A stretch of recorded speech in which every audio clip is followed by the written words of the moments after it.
Assalamualaikum warahmatullahi wabarakatuh. Perkenalkan, nama saya Ivan Kabayu. Saya dari jurusan manajemen di Indonesia Makassar. Pada kesempatan kali ini saya akan menjelaskan tentang pengertian akuntansi, ciri dan juga jenis akuntansi serta prinsip akuntansi.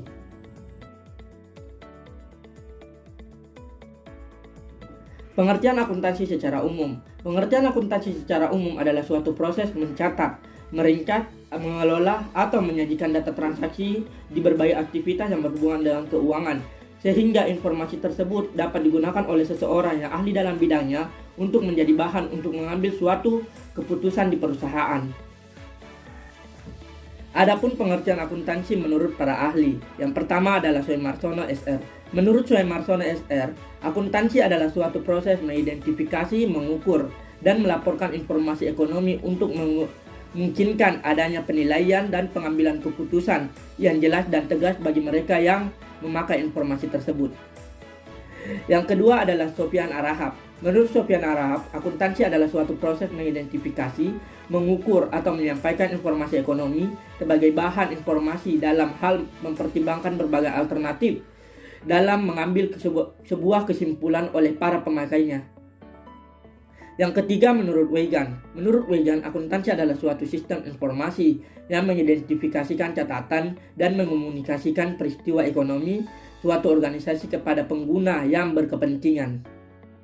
Yang terakhir, menurut Paul Grady. Menurut Paul Grady, akuntansi adalah sebuah tubuh dari ilmu pengetahuan dan juga fungsi dari organisasi yang secara sistematis, autentik, dan original dalam mencatat atau menginterpretasikan semua transaksi dan kejadian serta karakter keuangan yang terjadi dalam operasional entitas accounting dengan tujuan menyediakan informasi yang berarti dibutuhkan manajemen sebagai laporan dan pertanggungjawaban atas kepercayaan yang diterima.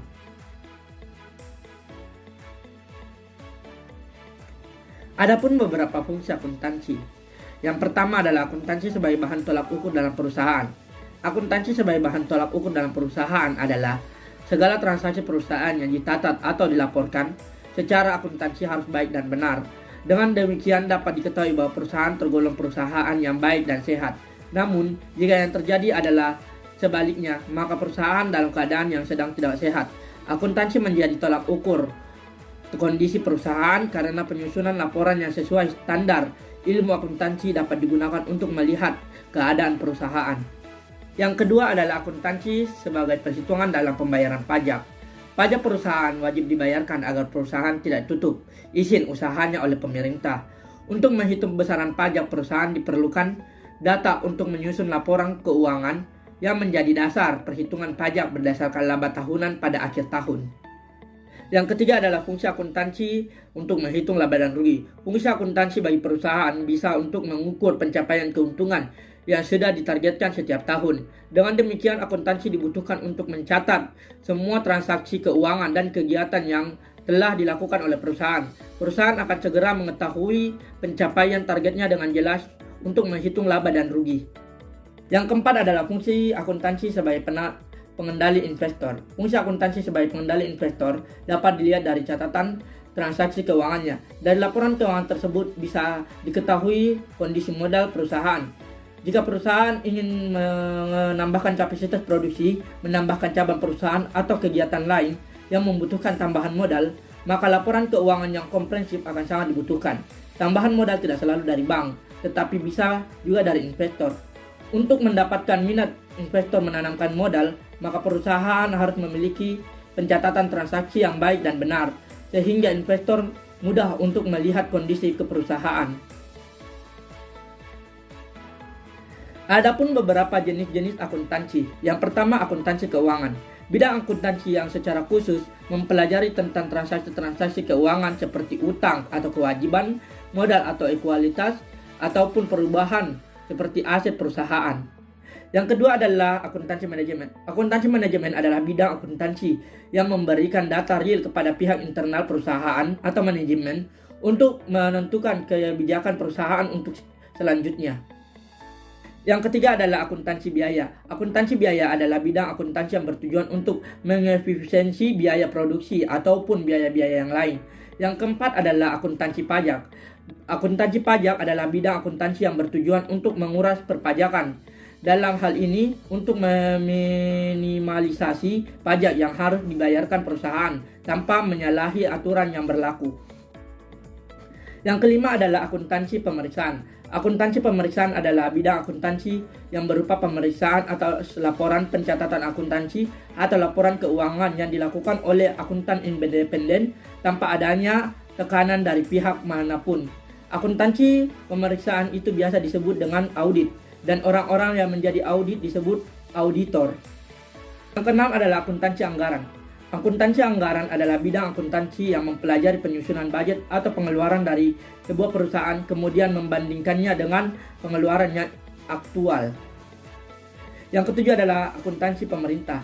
Akuntansi pemerintah adalah bidang akuntansi yang mempelajari tentang penyajian data laporan keuangan atau financial statement yang dilakukan oleh lembaga pemerintah, baik lembaga daerah ataupun pusat. Yang kedelapan adalah akuntansi pendidikan. Akuntansi pendidikan adalah bidang khusus akuntansi yang outputnya diarahkan khusus di bidang pendidikan. Misalnya, fungsi untuk menjadi pengajar akuntansi, peneliti, atau pekerjaan lain yang berhubungan dengan edukasi akuntansi. Yang kesembilan adalah sistem akuntansi. Sistem akuntansi adalah bidang akuntansi ini berhubungan dengan proses pembuatan prosedur akuntansi atau alat-alat mendukung serta diketuai oleh penentuan langkah-langkah yang akan diambil ke depannya. Yang ke-10 adalah akuntansi internasional. Bidang akuntansi yang mempelajari masalah-masalah internasional seperti perdagangan internasional yang umum terjadi di perusahaan multinasional ataupun internasional. Adapun beberapa prinsip akuntansi. Yang pertama, prinsip pendapatan.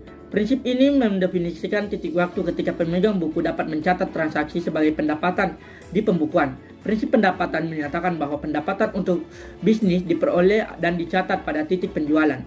Ini berarti bahwa pendapatan terjadi pada saat pembeli mengambil kepemilikan yang sah atas barang yang dijual atau layanan dilakukan, bukan pada saat uang tunai untuk transaksi tersebut diterima oleh penjual. Konsep ini kadang-kadang disebut prinsip pengakuan pendapatan. Yang kedua adalah prinsip biaya. Prinsip ini mendefinisikan titik waktu di mana pemegang buku dapat mencatat transaksi sebagai biaya dalam pembukuan. Prinsip biaya atau prinsip pengakuan biaya menyatakan bahwa biaya terjadi pada saat bisnis menerima barang atau jasa dari entitas lain. Pada dasarnya, ini berarti bahwa pengeluaran terjadi ketika barang diterima atau layanan dilakukan, terlepas dari kapan bisnis ditagih atau pembayarnya transaksi. Yang ketiga adalah prinsip pencocokan. Prinsip pencocokan menyatakan bahwa Anda harus mencocokkan setiap item pendapatan dengan item pengeluaran. Misal, jika Anda menjual burger, Anda dapat menghitung biaya roti, daging, dan topping pada saat pelanggan membeli burger Anda. Dengan kata lain, Anda mencocokkan biaya bahan burger dengan pendapatan yang diperoleh dari penjualan burger. Ketika sebuah bisnis menetapkan prinsip pendapatan, biaya, dan pencocokan dalam praktiknya, mereka beroperasi di bawah metode akuntansi akrual. Yang keempat adalah prinsip beban. Prinsip beban menyatakan bahwa Anda harus menggunakan biaya historis suatu barang dalam pembukuan, bukan biaya penjualan kembali. Misal, jika bisnis Anda memiliki properti seperti real estate atau kendaraan, itu harus dicantumkan sebagai beban historis properti, bukan nilai pasar wajar properti saat ini. Yang terakhir adalah prinsip objektivitas. Prinsip objektivitas menyatakan bahwa Anda harus menggunakan hanya data faktual dan dapat diverifikasi dalam buku, bukan pengukuran nilai yang subjektif. Bahkan jika data subjektif tampaknya lebih baik daripada data yang dapat diverifikasi, data yang dapat diverifikasi harus selalu digunakan. Kesimpulannya adalah, akuntansi sendiri adalah sistem informasi yang mengakui, mencatat, atau mengomunikasikan peristiwa moneter dari suatu entitas ekonomi. Ini mengacu pada proses mengidentifikasi, mengukur, dan mengomunikasikan informasi ekonomi untuk memungkinkan penilaian dan keputusan yang tepat oleh pengguna informasi di dunia yang terus berubah ini.